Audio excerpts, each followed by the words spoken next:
Fala galera, belezinha? Sejam bem-vindos a mais essa aula do canal, a nossa sexta aula do curso de termodinâmica, né? Eu queria começar essa aula hoje compartilhando com vocês um fato que me ocorreu ontem à noite, né? Eu gravei essa aula inteira ontem, sexta-feira, né, tentando atender aquilo que eu tinha combinado com vocês nesse canal, de que eu iria lançar as aulas desse curso toda sexta às 6h30 da tarde.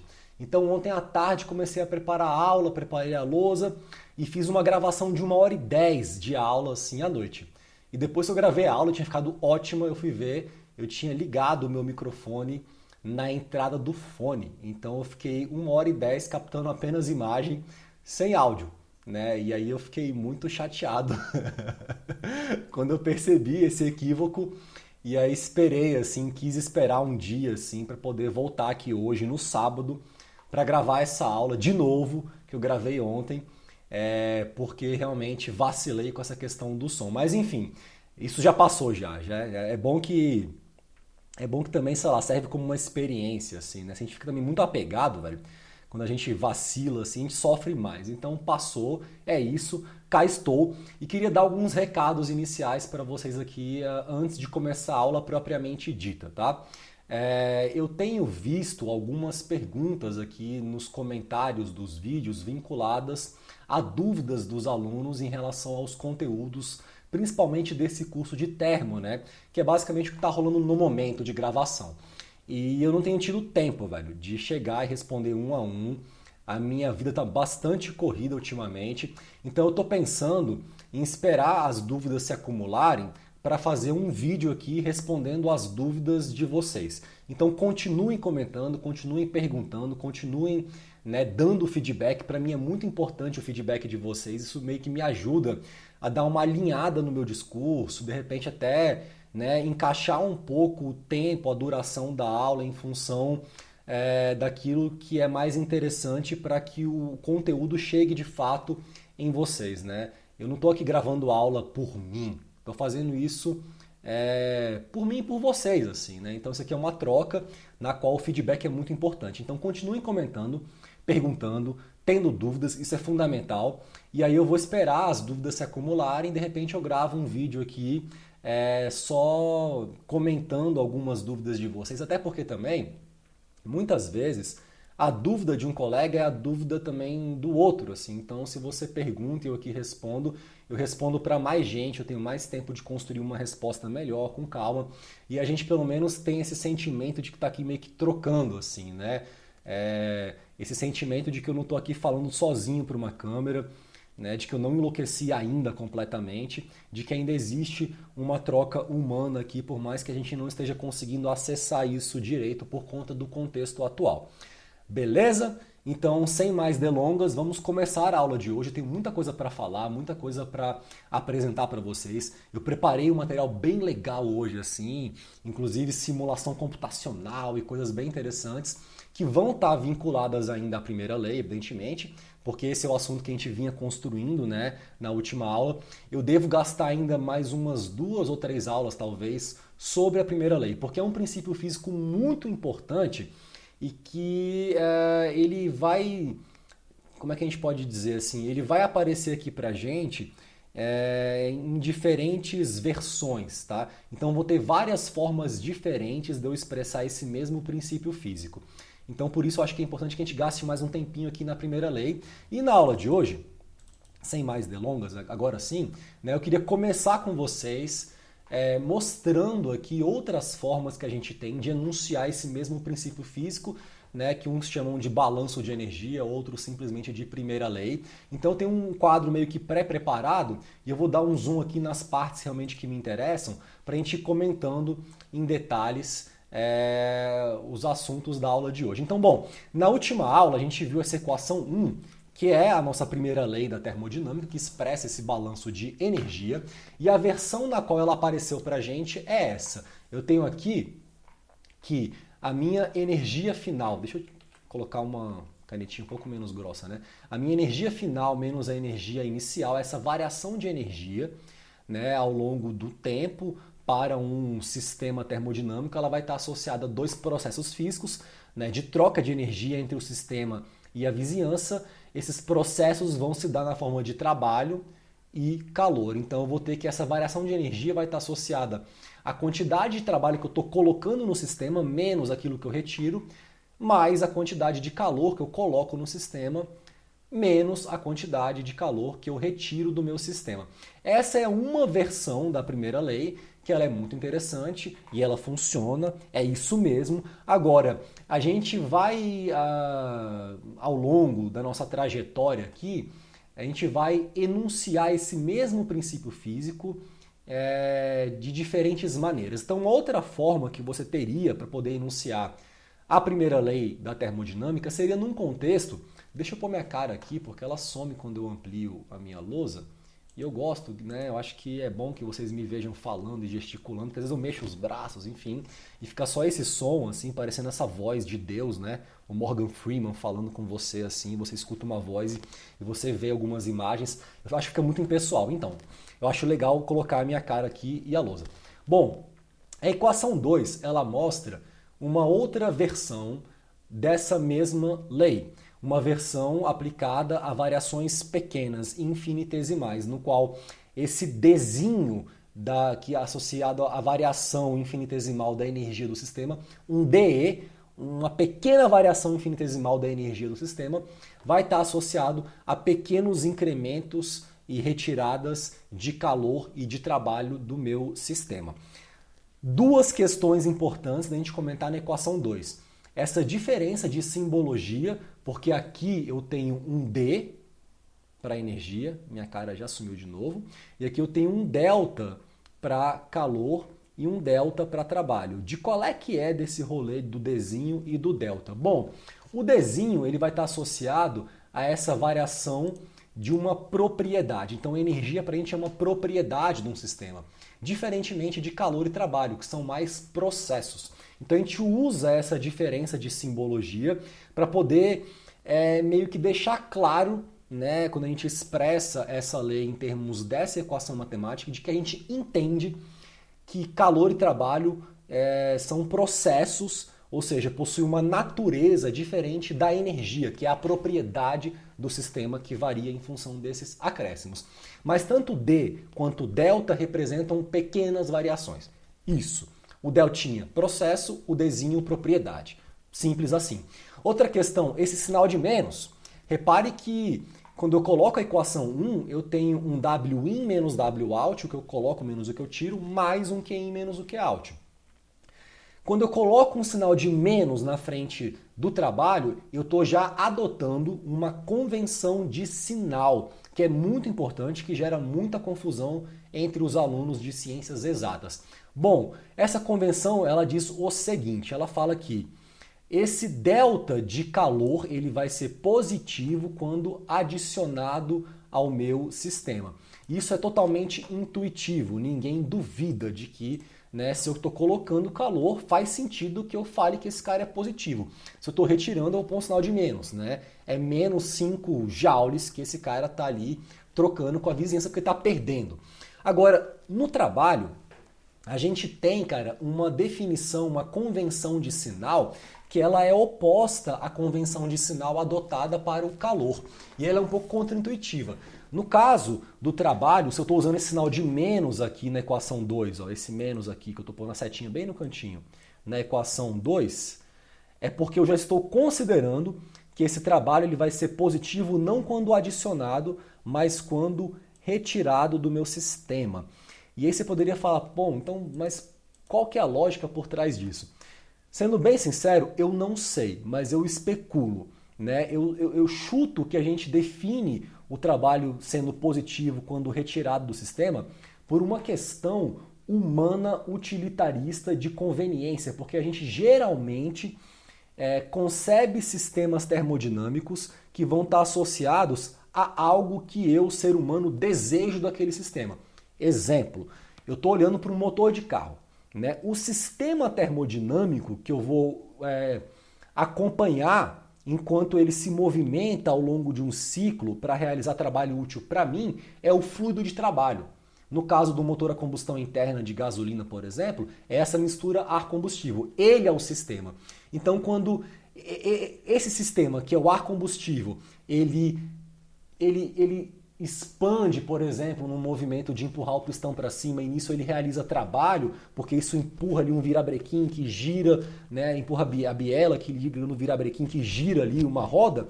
Nessa expansão, ele está perdendo energia, o meu sistema, mas está fornecendo para mim um trabalho mecânico útil que gira um eixo. Então, por uma conveniência, geralmente o que eu vou querer como ser humano é que os sistemas termodinâmicos percam trabalho para darem para mim. Então, quando eu tiro o trabalho do meu fluido de trabalho, eu estou ganhando, eu estou chegando no meu objetivo. Então, como é uma coisa que eu quero, eu falo que essa retirada ela é positiva. Então, tirar trabalho de um sistema termodinâmico passa a ser positivo aqui. Para compensar essa confusãozinha, assim, essa diferença entre a convenção de sinal para calor e trabalho, o que eu faço? Eu pego a minha equação 2 e eu meto aqui, velho, um sinalzinho de menos na frente do trabalho.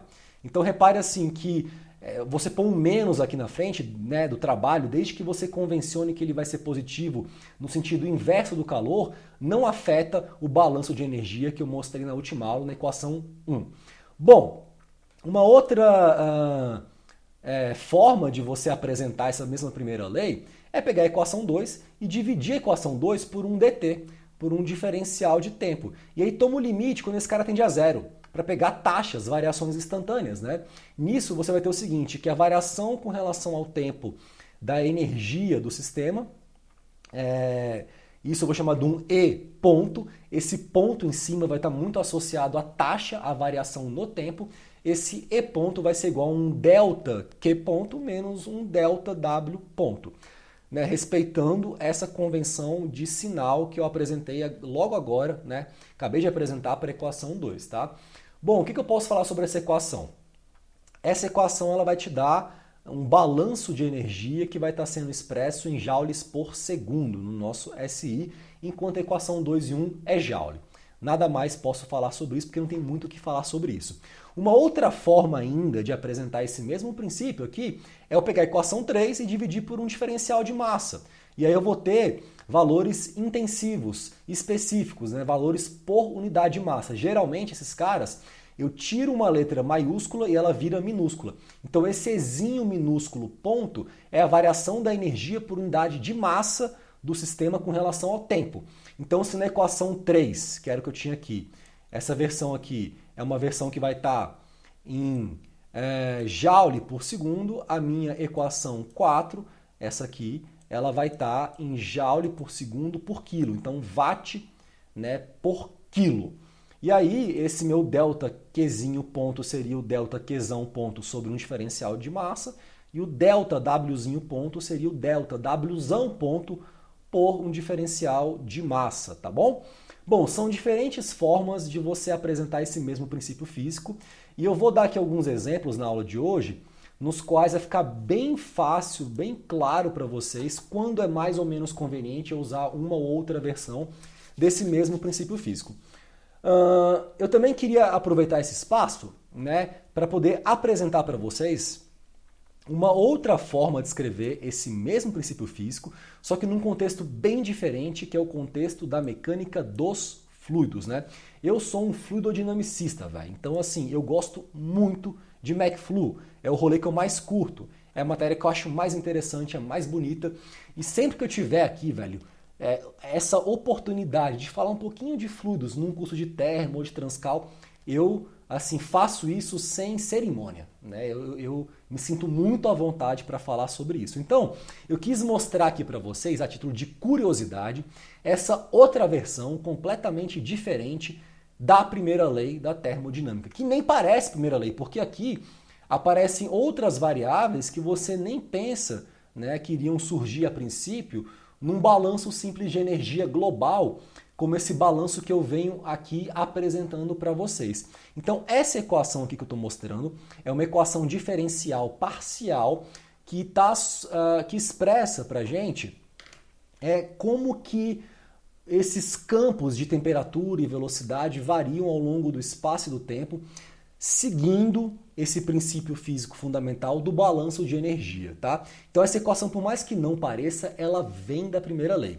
Só que ela vem da primeira lei e ela passa por um processo lógico, argumentativo, dedutivo, conveniente para a descrição dos fenômenos físicos segundo uma linguagem da mecânica dos fluidos. A mecânica dos fluidos, cara, tem um negócio muito interessante, que é o seguinte: quando você olha para um fluido, para um líquido, para um gás, assim, imagine a água que está aqui dentro dessa garrafa,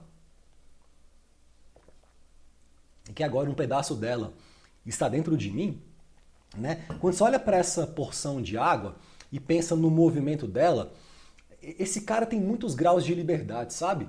Né? Um fluido ele translada, ele deforma, ele gira, e esse cara tá meio que contido numa massa contínua, sem buracos, em que cada movimento de cada pequeno pedaço ali do fluido vai afetar as suas vizinhanças. Então fica muito difícil você fazer uma descrição do comportamento de uma massa de fluido em movimento, que eu chamo de escoamento, fazendo um rastreamento individual de cada pequena partícula ali que compõe o fluido.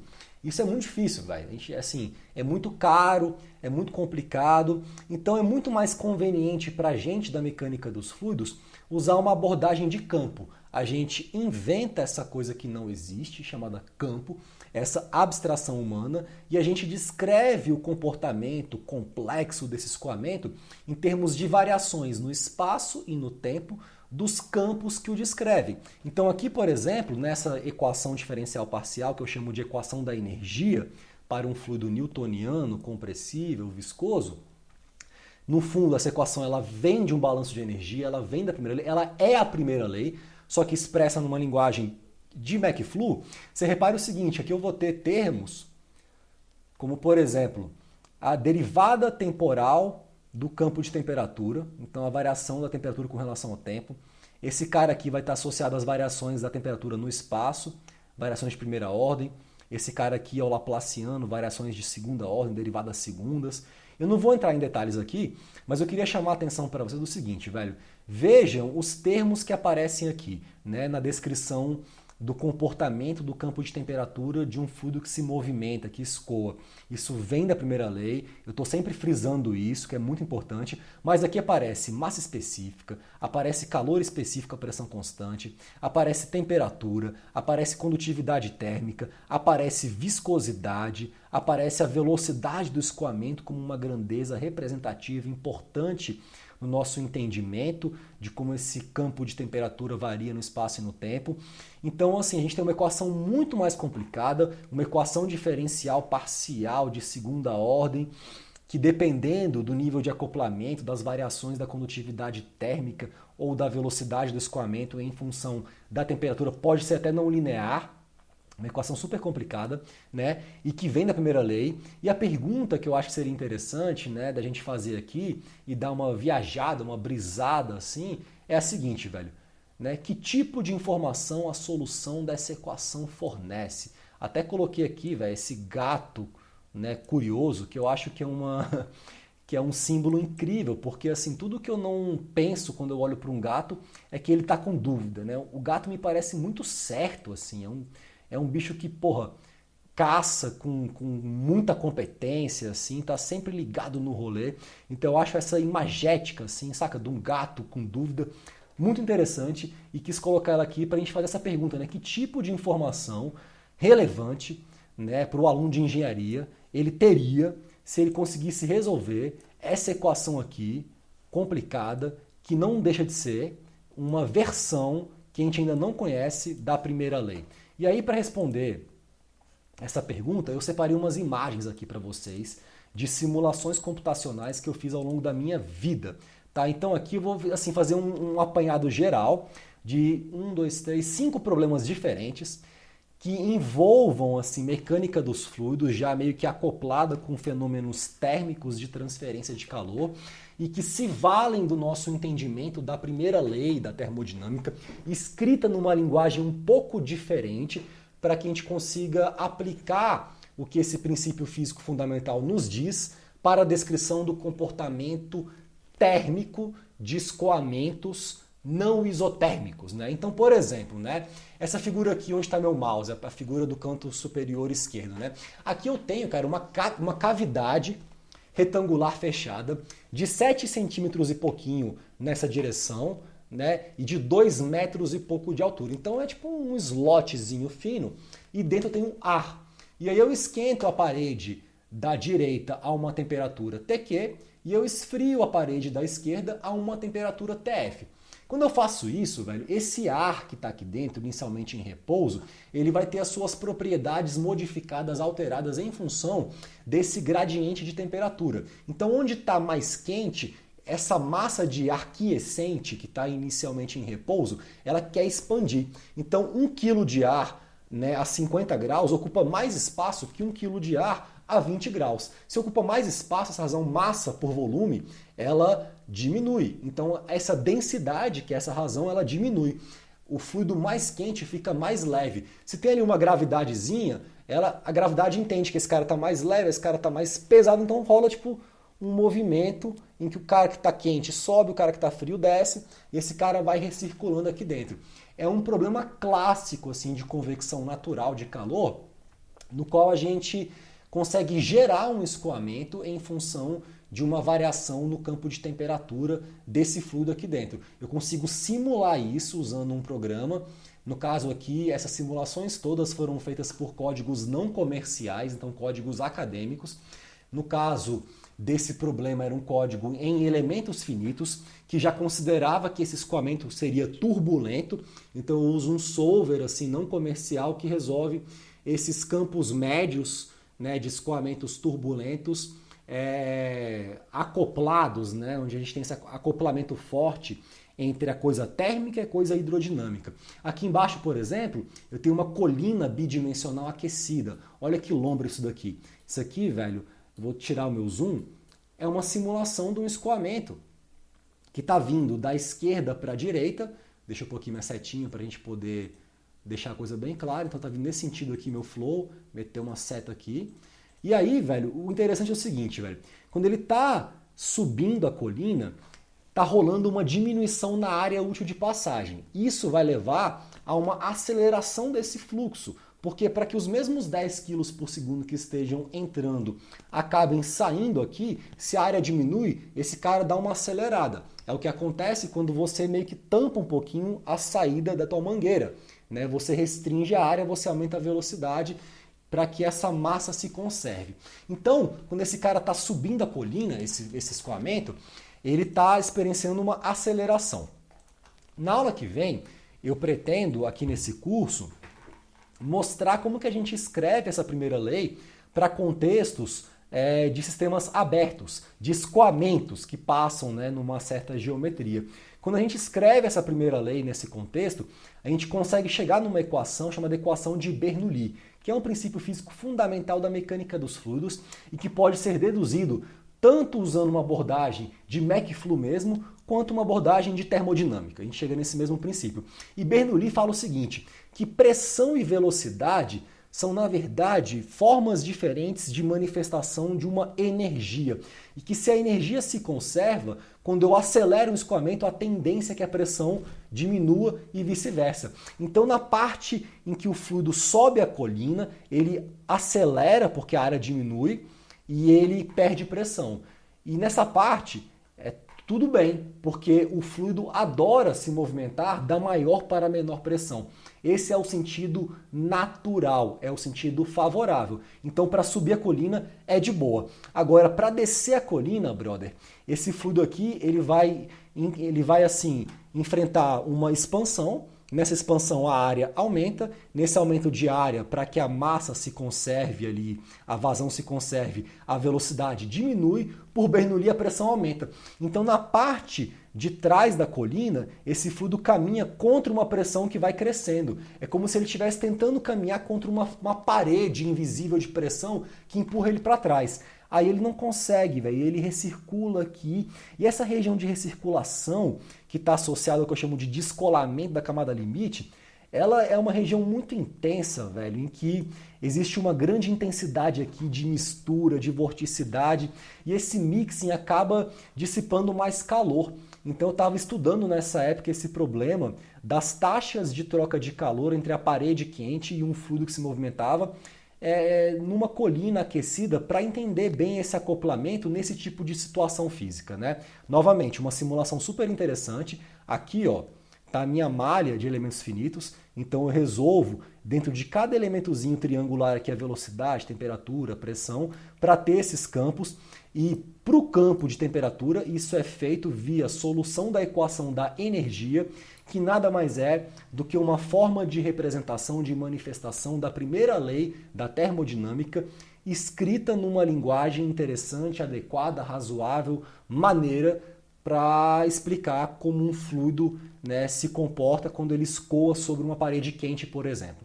Aqui, essa figura, né, da direita inferior, eu tenho também o mesmo esquema, uma malha aqui de elementos finitos, muito refinada na parede aqui, então com espaçamentos muito pequenininhos na parede, porque aqui eu tenho variações muito intensas de temperatura e velocidade, e nesse contexto aqui, o que eu estava estudando era uma placa plana horizontal muito aquecida, a cerca de 1.200 graus, e que recebia um escoamento, né, da esquerda para a direita. Então aqui o que a gente observa é esse padrão clássico de formação de uma camada limite térmica turbulenta, que é essa região do escoamento nas vizinhanças, nas proximidades de uma parede sólida que sente diretamente os efeitos da parede. Bom, aqui em cima, nessa figura dessa placa plana vertical, que eu tinha também um negócio muito interessante, que é uma parede, velho, vertical, quente, né, e com ar aqui em torno em repouso.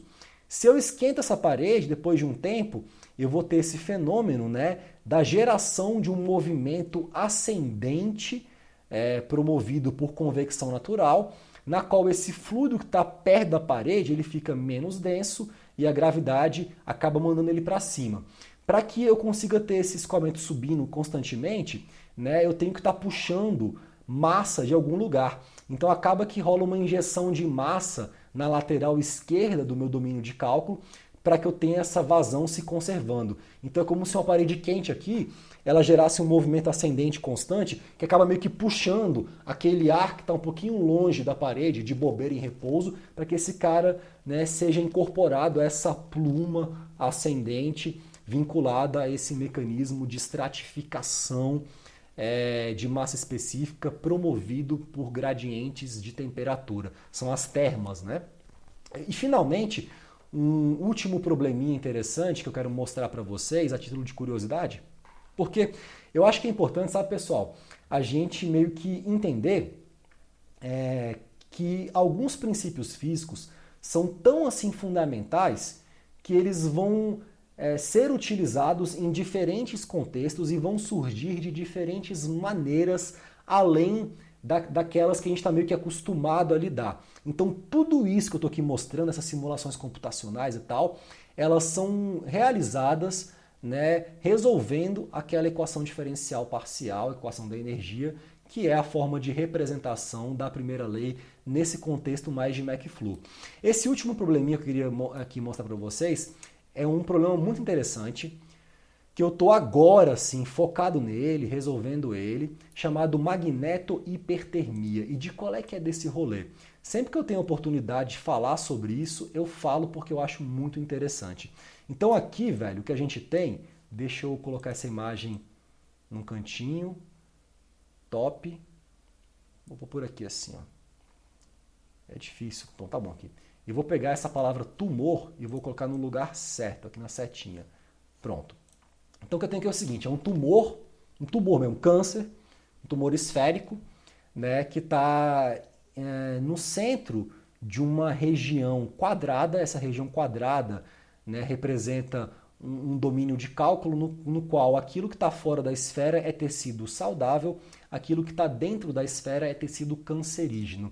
E a gente tem uma técnica que a gente está agora estudando e tal, não fala gente, assim, cientistas de um modo geral, chamada magnetohipertermia, que é uma técnica nova para tratamento de câncer. Olha que loucura isso.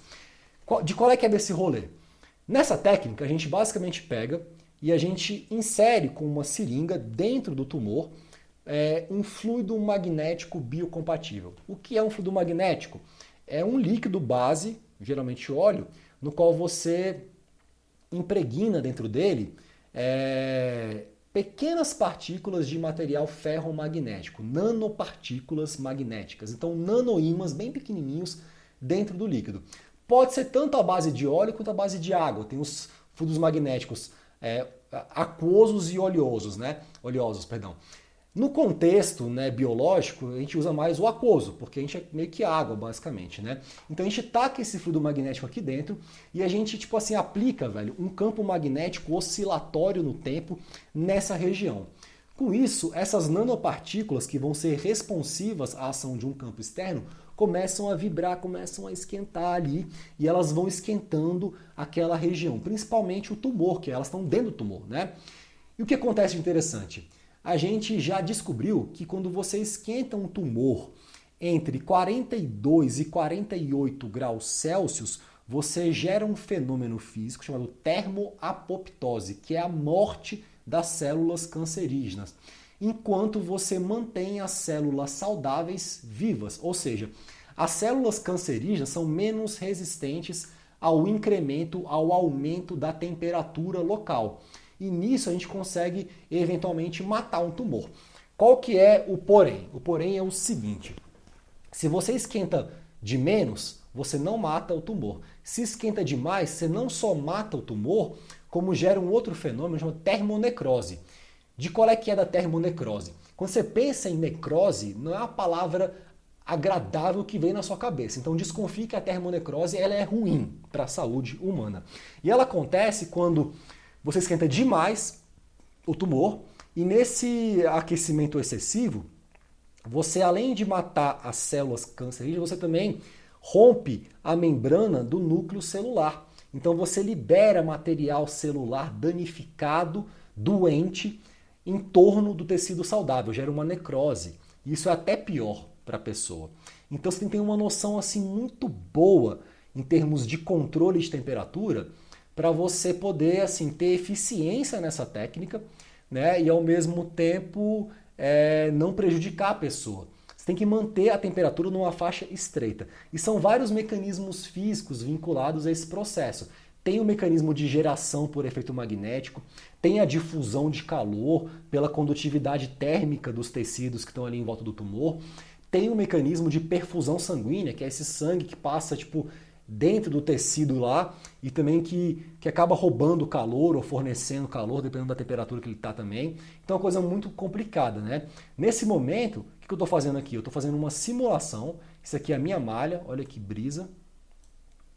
É uma malha que eu fiz de diferenças finitas mesmo, no qual eu resolvo a minha equação da condução de calor em cada nozinho desse domínio de cálculo. Então, nesse ponto, eu vou resolvendo ali as temperaturas ao longo do tempo e do espaço. Então, essa imagem é tipo um snapshot. Eu congelei um dado tempo, pá, e tirei uma foto, né? Que tipo de informação, velho, eu posso ter se eu simulo isso daqui?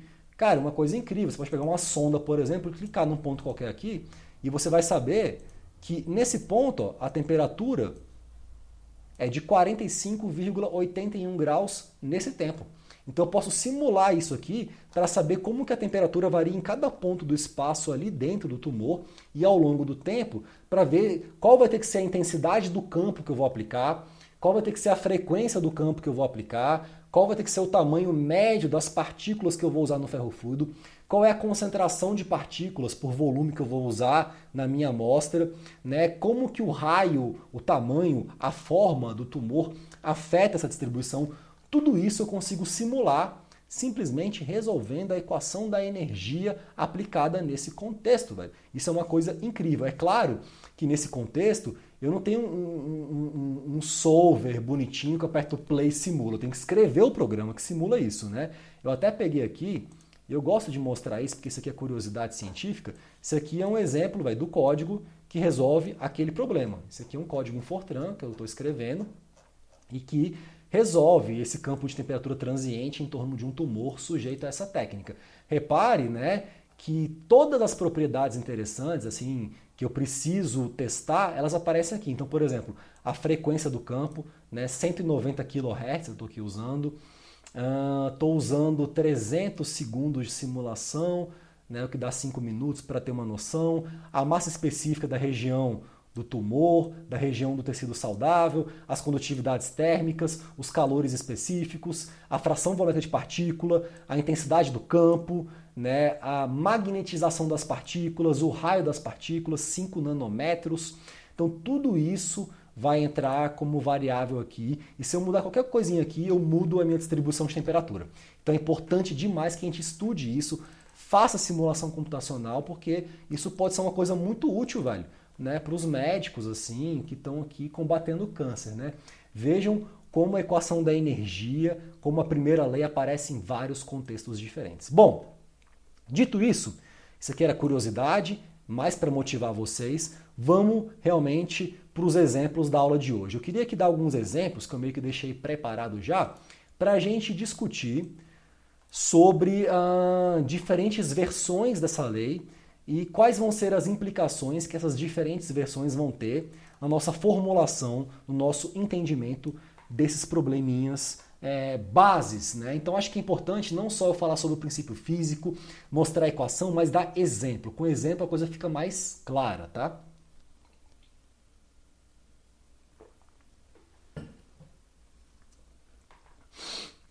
Então vamos lá. Esse primeiro exemplo, eu tenho aqui uma placa quente. Eu vou ligar na tomada, né? Tá aqui minha tomadinha e tal. E em cima da placa, eu vou ter, cara, um recipiente rígido de volume fixo, que era o exemplo que eu dei naquela aula em que eu ensinei vocês a usarem tabelas termodinâmicas. E aqui dentro tem um gás. O gás vai ser o meu sistema termodinâmico. E aí, se eu aplico o meu balanço de energia naquela versão da equação 1, eu teria o seguinte: a energia final menos a inicial vai ser igual à diferença do calor que entra menos o calor que sai. Aqui o que entra está vindo da placa quente, o que sai daquilo que o meu sistema perde para o ar, para o meio, porque não é isolado e tal, mais o trabalho que entra menos o trabalho que sai. A questão aqui é o seguinte: se o meu sistema é o gás em si, não a placa está recebendo um trabalho elétrico, mas o gás ele está só esquentando, ele está recebendo calor, tá? Então eu não tenho trabalho sendo colocado no gás, que é o sistema termodinâmico. Não tem trabalho que entra nem que sai. Esse gás ele está fixo, né, em termos de volume, ele não tem como expandir, porque o volume dele é fixo, é um recipiente de paredes rígidas, então ele não tem esse movimento de expansão ou contração, de tal sorte que não tem trabalho, porque não tem movimento. Lembra que trabalho tem a ver com força e deslocamento. Aqui não desloca, o volume é constante. Então, esse calor que eu adiciono e tiro do meu sistema vai ser o cara que vai fazer com que a energia dele varie. A pergunta é, que forma de energia é essa que está variando? O que vocês vão observar aqui é que a gente gosta muito, véio, de classificar a energia, né, o tipo de energia com relação ao mecanismo, ao processo, à forma de manifestação dela. Então, eu pus aqui o gato, né, duvidante, que pergunta que forma é essa de energia que varia. Se você olha, né, para esse delta de energia aqui, a gente geralmente vai separar as variações de energia do meu sistema em energia cinética, nesse caso aqui não varia, porque por mais que o calor gere um aumento na energia cinética das moléculas do gás, o gás como um todo, essa massa inteira, né, em termos médios, em termos macroscópicos, isso não vai estar variando. Por quê? Porque ele está dentro de um recipiente que está parado. O meu cilindro contendo o gás não está sendo acelerado, não tem variação de energia cinética. O meu cilindro também não está subindo nem descendo, então não tem variação de energia potencial, né? Aqui, no nosso entendimento, tanto a energia cinética quanto a energia potencial vão estar associadas a manifestações macroscópicas, tá, pessoal? Agora, aqui eu vou ter coletivamente uma variação, um aumento, se eu estiver esquentando, dessa energia interna do gás. A energia interna está associada a esses movimentos de flutuação de origem molecular, tem muito a ver com temperatura. Então é totalmente intuitivo, se você pensa, sei lá, numa placa quente e aqui em cima um cilindro com gás ali dentro, é intuitivo você pensar que se eu esquento a placa, as moléculas do gás vão também esquentar, ele vai ficar mais agitado. Ele vai ganhar energia, mas não é uma energia cinética e nem potencial, é uma energia interna. A gente chama de energia interna aquilo que não é energia cinética e nem potencial, tá? Enquanto energia cinética e potencial estão mais associadas a movimentos macroscópicos, a energia interna ela tem uma origem mais molecular. Então aqui é importante ficar claro para vocês o seguinte, que esse Qin menos Qout, deixa eu pôr minha cabeça aqui no canto, esse Qin menos Qout, que eu vou chamar simplesmente de Q, que vai ser igual à variação de energia, vai ser igual à variação da energia interna. Eu vou chamar de U, tá? Então, primeiro insight, um sistema fechado, o calor que ele ganha das vizinhanças assim, ele vai ser igual à variação de energia interna se o processo ao qual esse sistema estiver submetido for restrito por uma condição física de volume fixo. O volume é fixo, não tem expansão, contração, ganhou calor. Esse calor vai ser igual à variação da energia interna do meu sistema fechado. Isso é bem diferente da realidade que eu tenho aqui, nesse outro exemplo, que vai ser muito interessante para a gente analisar, que na verdade é o mesmo problema, só que agora o meu gás, no caso aqui a amônia, ele vai estar dentro de um cilindro pistão.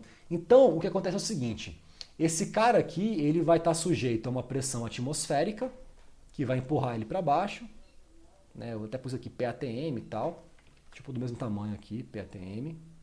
Então essas setinhas representam o impacto, a influência da pressão atmosférica. Só que ao mesmo tempo, velho, esse cara aqui, ele tem uma área superficial e esse pistão, ele tem uma massa do pistão e sujeito à gravidade vai ter uma força que vai empurrar para baixo o pistão e essa força dividido pela área do pistão, que é essa área rachurada, isso vai dar uma pressão, que eu vou chamar de pressão do pistão, que ele exerce no meu meio.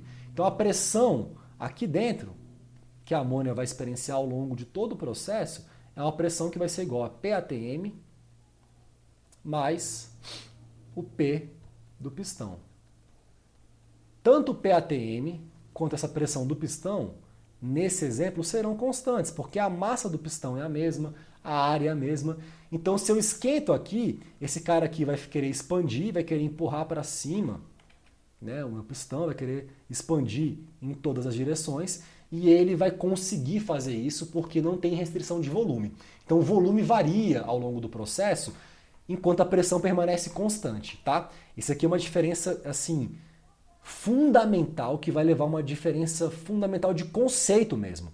Nesse contexto, né, essa pressão multiplicada por uma área, que dá uma força, que vai empurrar esse cara aqui para cá, vai estar associada a um trabalho. Porque se tem força e tem deslocamento, tem trabalho. Lembre que na última aula a gente viu que o trabalho, né, realizado por uma força F para gerar um deslocamento dx é igual à integral entre 1 e 2, seria esse termo aqui, da força que multiplica dx. Agora aqui a força é o quê? É a pressão vezes a área. Isso aqui é a força F. E ao mesmo tempo, a área vezes dx é um diferencial de volume. Então eu posso integrar simplesmente PdV, e essa integral de PdV vai me dar um trabalho que eu vou chamar de trabalho de expansão ou compressão. Eu vou usar WEXP aqui, tá? Para ficar mais claro. E esse trabalho vai ser igual à integral entre V1 e V2 da pressão ao longo do volume. Se eu pego um gráfico pressão-volume e integro ele entre dois pontos, essa área aqui, ó, abaixo da curva, vai ser o trabalho vinculado a esse processo de expansão ou compressão, um trabalho PDV que a gente chama. Olha que interessante o que vai acontecer aqui nesse problema se para ele eu aplico aquela mesma primeira lei que eu apliquei para esse cara aqui que estava rígido. Aqui, ó, a variação de energia interna era igual, cadê? Ao calor que eu troco com o meu sistema. Não, Q igual a ΔU, porque aqui ele estava fixo, eu não tinha esses trabalhos aqui, não existiam. Aqui a coisa é um pouco diferente, velho. Aqui, se eu aplico a primeira lei, eu vou ter o seguinte, que a variação de energia do meu sistema que é igual à variação de energia cinética e de energia potencial, que também é zero, porque por mais que o pistão se movimente, né, o cilindro como um todo não está sendo acelerado, não está subindo, não está descendo.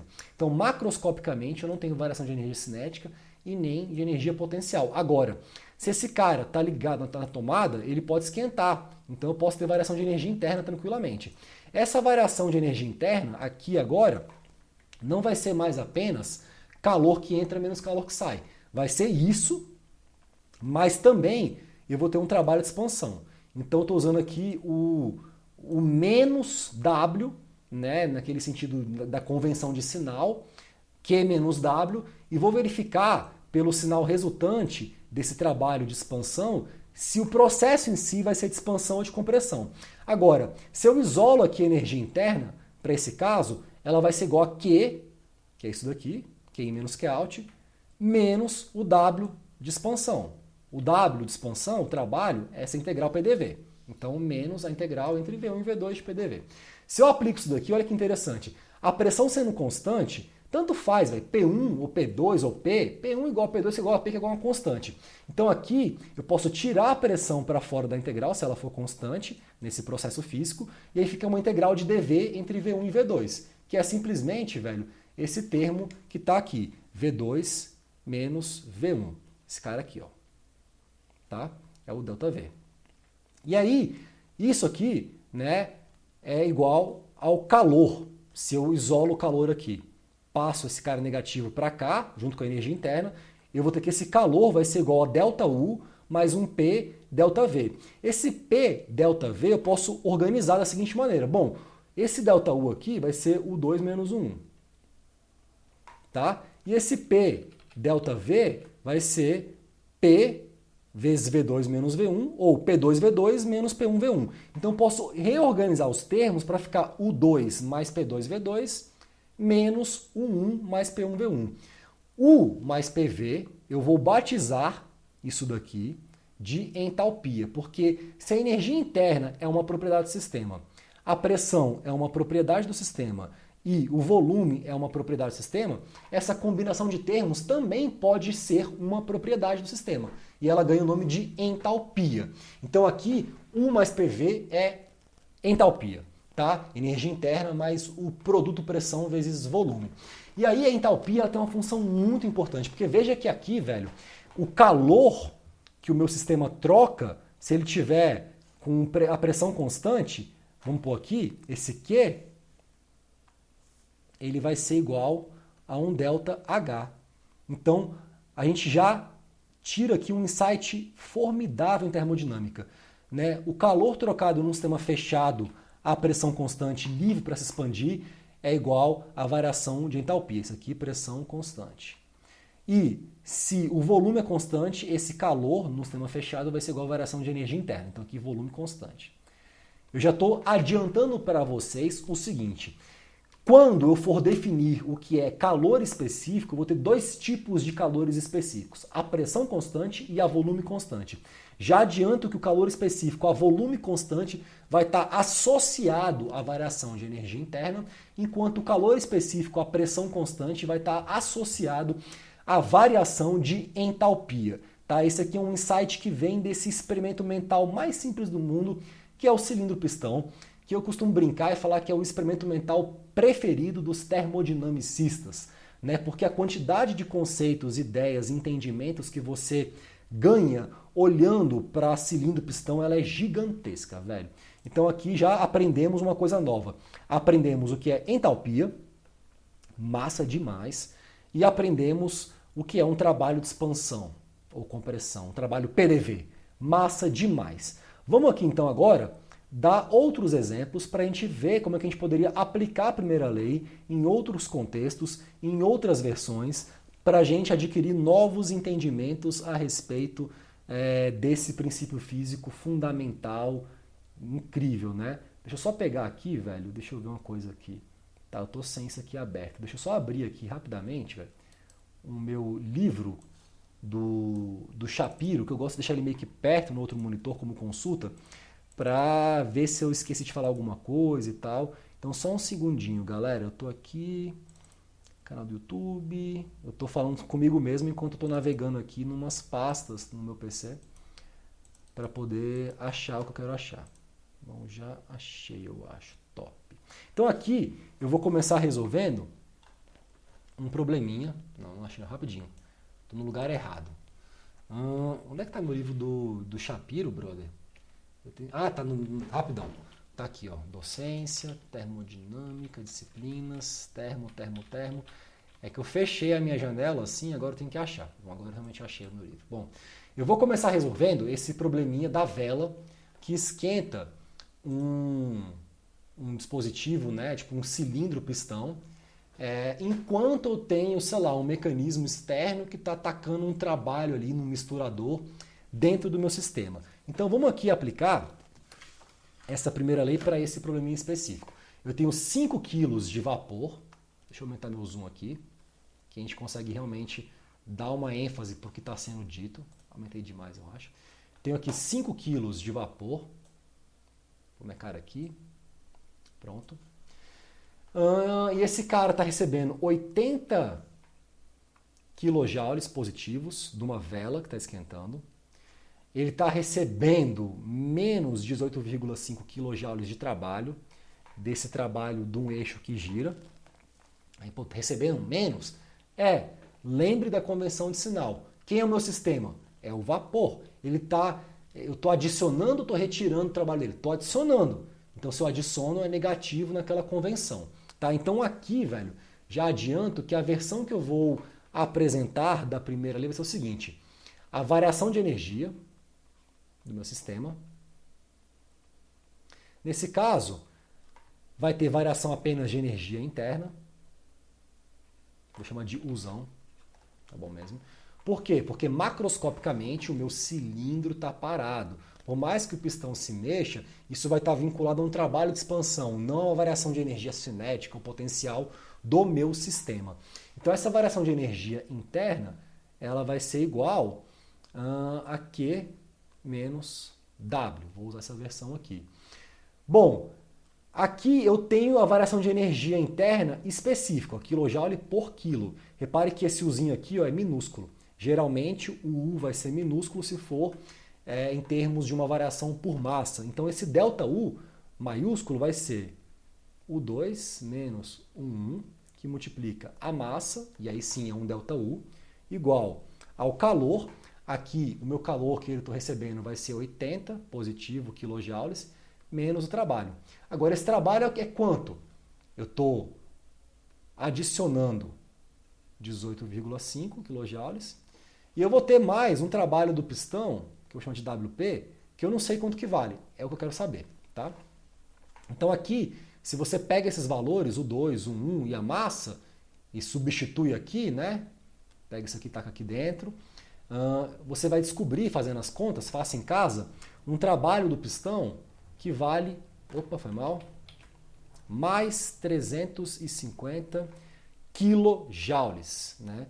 Ele sendo positivo é porque ele está sendo feito pelo sistema. Você está retirando isso do sistema, ou seja, está rolando uma expansão, em que nessa expansão o meu gás, ao se expandir, ele entrega 350 quilojoules para as vizinhanças, né? Então esse sinal positivo é isso.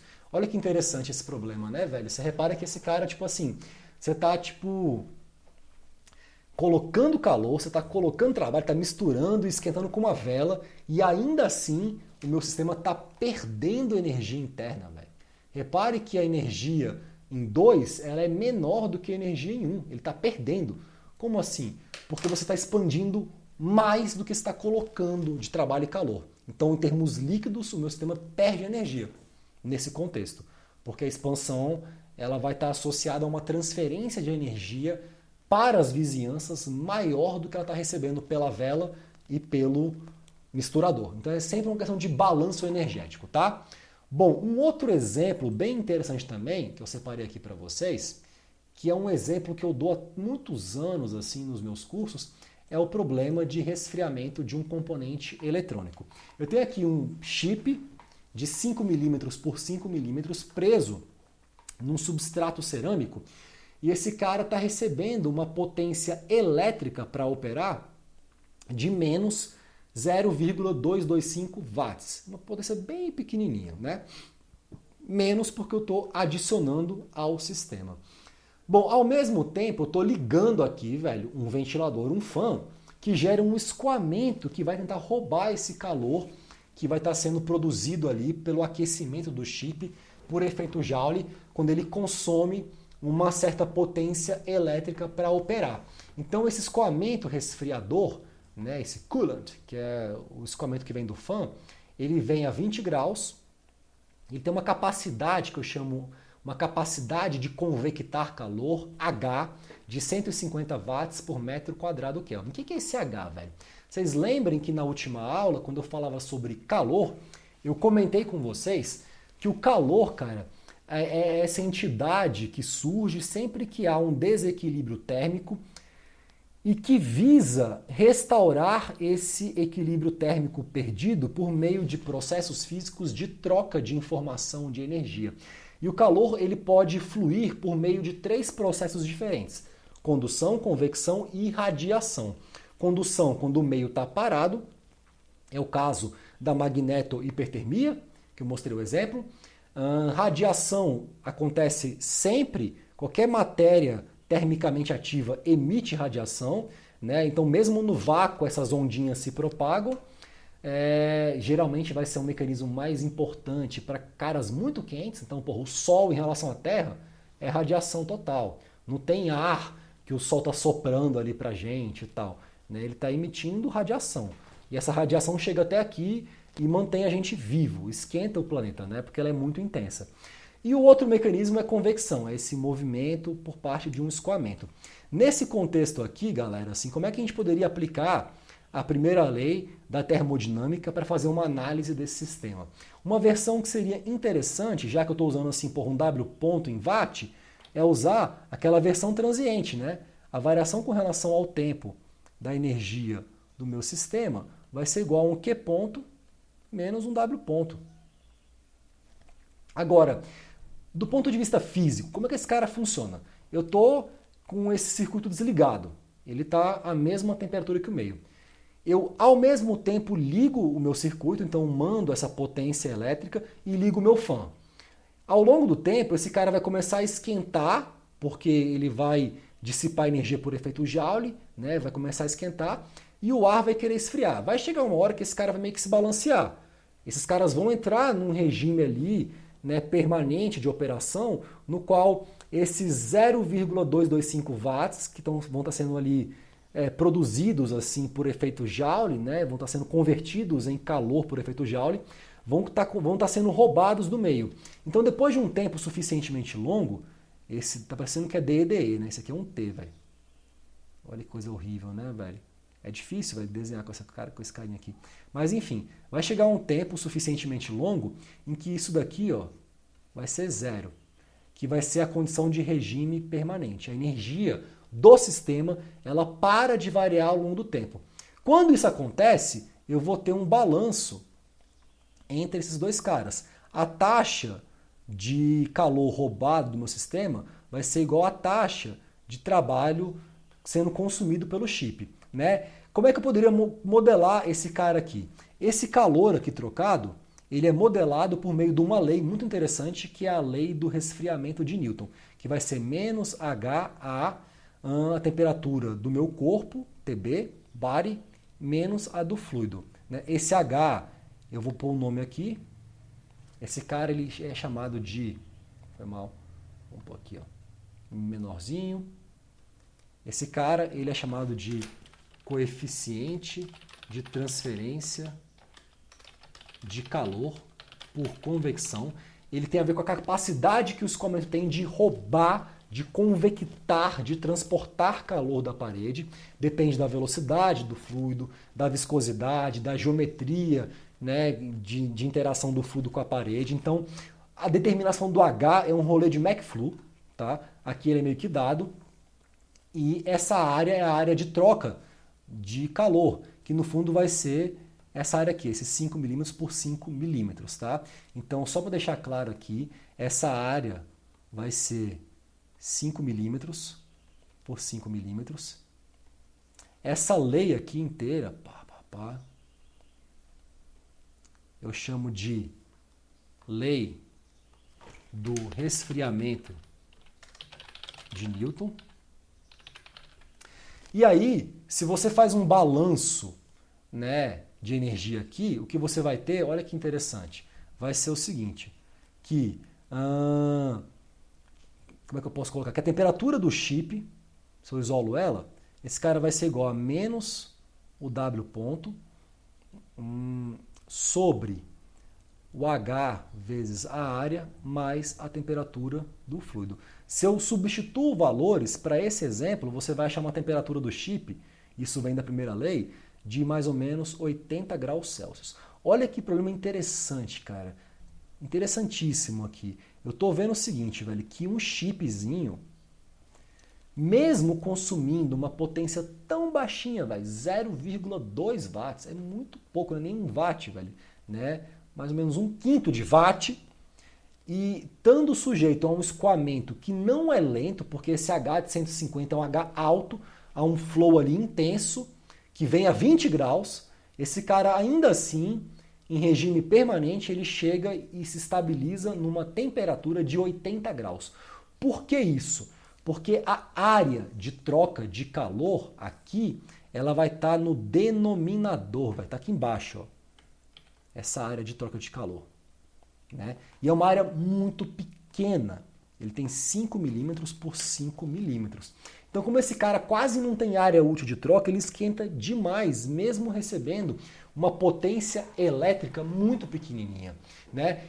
Esse problema, eu acho ele particularmente interessante, velho, porque assim, ele meio que abre a sua cabeça para você entender uma questão tecnológica muito importante, muito séria, que é esse desafio de resfriamento de componentes eletrônicos num contexto no qual existe uma tendência de miniaturização das coisas. Então, cada vez smartphones menores, notebooks menores, então circuitos integrados menores, consumindo potência para operar, elétrica, tem que ligar na tomada, tem que ter uma bateria, tem elétron que se movimenta em circuitozinhos, e esse cara é pequenininho, ele não tem área para trocar calor.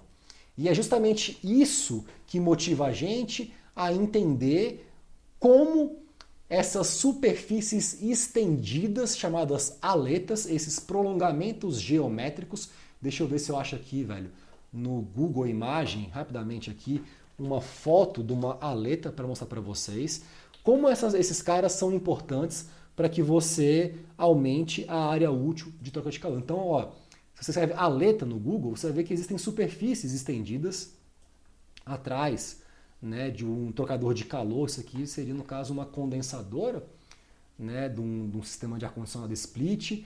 Você teria dissipadores de calor assim, muito usados, principalmente em computador. Assim, deixa eu pôr aqui aletas. Vou pôr CPU, sei lá, ver se eu acho alguma informação aqui. Isso aqui é muito comum, ó. Isso aqui é igual que eu tenho. Eu tenho esse cooler aqui, velho. Olha o tanto de plaquinhas, de superfícies estendidas em cima, embaixo, e de cobre, né? Um cara que tem alta condutividade térmica, que você usa para meio que dar um sentimento de um prolongamento geométrico para aumentar a área de troca de calor, porque aqui embaixo vai estar um processador cheio de circuitozinhos integrados, recebendo potência o tempo inteiro para fazer cálculo, e com pouca área de troca esse cara vai querer esquentar. Então, para você não deixar o teu CPU derreter, você põe um monte de aleta ali em cima para aumentar a área útil de troca, porque esse exemplo simples que a gente aplicou aqui, vinculado à primeira lei, mostra para a gente que áreas pequenas são um problema em termos de resfriamento de componentes eletrônicos, né? Um cara recebendo 0,2 watts e chegando a 80 graus. Tá? Inclusive, eu tenho aqui 3 aulas no meu canal sobre aletas. Aletas parte 1, 2 e 3, no qual eu dou uma aula teórica total sobre aleta, como é que funciona uma aleta, várias aletas, como é que você calcula a eficiência de um conjunto aletado. É bem bacana, depois dá uma fuçadinha aqui que vocês vão encontrar no meu canal essas aulas no módulo de convecção de calor, tá? E finalmente, né, um último exemplo aqui também bem interessante de engenharia é esse problema aí, velho, de um motor elétrico, né, que está ali girando, né, funcionando. Esse cara recebe aqui, ó. Cadê minha setinha, pelo amor de Deus? Tá aqui em cima, achei. Esse cara recebe menos 2 kW, né? Por que menos? Porque você está aplicando sobre o sistema é esse motor aqui, e ao mesmo tempo ele entrega uma certa potência de eixo, esse W.shaft. Essa potência de eixo ela vai estar associada ao torque que esse eixo transmite e à velocidade angular na qual esse cara gira. E ao mesmo tempo esse cara aqui está trocando calor com o ambiente a uma taxa que varia no tempo. Então a taxa que ele está trocando calor com o ambiente varia no tempo, né? Então como é que a gente poderia modelar esse problema aqui para entender como que essa energia varia ao longo do tempo? Bom, se eu aplico a minha versão transiente da primeira lei, a variação da energia do meu sistema com relação ao tempo vai ser igual a taxa de troca de calor menos a taxa de troca de trabalho. Aqui, velho, eu vou separar essa taxa de troca de trabalho em duas. Ele está recebendo menos 2 kW e ele está trocando, manifestando mais um trabalho de eixo, que é esse shaft ali, tá? Esse trabalho de eixo, como é que eu calculo esse cara aqui, velho? Simplesmente você vai multiplicar o torque vezes a velocidade angular. E aí, uma coisa importante aqui, tá? Esse cara aqui tem que estar em radiano por segundo, para que esse cara aqui, esse trabalho de eixo, esteja em watt. Então, assim, você está pegando, por exemplo, um caso motor de carro, que está lá em RPM, o giro, né? Esse RPM, para virar radiano por segundo, como é que você faz? Uma rotação por minuto equivale a 2π radianos por 60 segundos. Então, isso aqui seria radianos por segundo, tá? A conversão de RPM, né, para radianos por segundo. Se você multiplica isso daqui, você tem um trabalho de eixo já direto, de cara. Nesse exemplo aqui, vai ser 18 vezes 100, que vai dar 1,8 kW. Então, essa minha aplicação aqui, eu vou ter menos 2, mais 1,8, eu vou ter menos 0,2. A quantidade que ele troca de calor é menos 0,2, que multiplica isso daqui, não sei o quê. Então, se você substitui aqui na minha equação, você vai ter que a variação da energia do sistema ao longo do tempo, nesse contexto, esse cara vai ser simplesmente, deixa eu pôr aqui minha expressão final, esse cara vai ser 0,2, que multiplica a exponencial de menos 0,05t. Você tem como que a energia do sistema varia ao longo do tempo aplicando essa versão. Que tipo de informação você poderia ter de interesse nesse contexto? Esse aqui é um exemplo resolvido do livro do Shapiro, né? E no final o que ele faz? Ele pega, integra entre 0 e t para saber o tanto de energia que esse cara vai perder ao longo de um tempo e ele plota esses gráficos aqui. Então veja que a variação da energia em quilojoules do meu sistema, do meu motor ao longo do tempo, ela tem esse comportamento, né, que ele vai subindo, uma hora meio que satura. Por quê? Porque o calor ele vai decaindo exponencialmente. Então no começo eu tenho muita energia sendo trocada e no final, conforme esse calor vai diminuindo, essa energia meio que satura, chegando a um platô e esses caras meio que se equilibram. Então assim, esse aqui é um exemplozinho simples, né, que eu quis dar para vocês de aplicação de uma versão transiente da equação da energia para um sistema fechado. Reparem que eu estou até agora assim dando ênfase a sistemas fechados, tá? Mesmo nesse caso aqui, velho, que eu tenho ar sendo soprado, o meu sistema é o chip. Então o chip não está se expandindo, se movimentando, escoando. É um chip ali parado. Então até agora eu tenho aplicado essa versão para sistemas fechados. E aí eu queria encerrar a aula de hoje com uma provocação. Imagine que eu tivesse aqui agora interessado, por exemplo, em usar a primeira lei para esse caso aqui, para uma linha de ar de um compressor, né? Como que eu aplicaria a primeira lei para esse sistema aberto? Então a pergunta que a gente vai fazer aqui para encerrar a aula de hoje é o seguinte: como poderíamos aplicar a primeira, lei para um sistema aberto, ou seja, como escrever a primeira lei para um volume de controle, que é esse volume imaginário, geralmente fixo no espaço, que eu vou usar para entender o funcionamento de um sistema aberto em termos de um monitoramento daquilo que acontece nas fronteiras do meu sistema, do meu volume de controle. Eu vou encerrar por aqui a aula de hoje com essa provocação e na aula que vem eu vou entrar de cabeça nas versões da primeira lei aplicadas a volumes de controle. Aonde isso vai ser útil? Em quase todos os tipos de máquinas de engenharia. Exemplo, turbinas, compressores, bombas, motores, bocais, difusores, etc. Então, a primeira lei aplicada a um sistema aberto, ela vai ser fundamental para a gente, ela vai levar a gente para a equação de Bernoulli, e o nosso objetivo, então, na próxima aula vai ser dar uma geral, né, em torno da primeira lei aplicada a um sistema aberto. Então é com isso, galerinha, que eu queria encerrar minha aula de hoje, que eu já gravei 2 vezes essa mesma aula, né, em 2 dias, eu estou meio cansado, confesso, e aí semana que vem eu tento gravar até sexta a nossa próxima aula vinculada a essa pergunta do final da aula de hoje. Espero que tenham curtido essa aula, que tenham entendido os conceitos, que tenham conseguido acompanhar nesse desenvolvimento e a gente se encontra na próxima aula do canal. Um beijo no coração de vocês e até a próxima. Arro!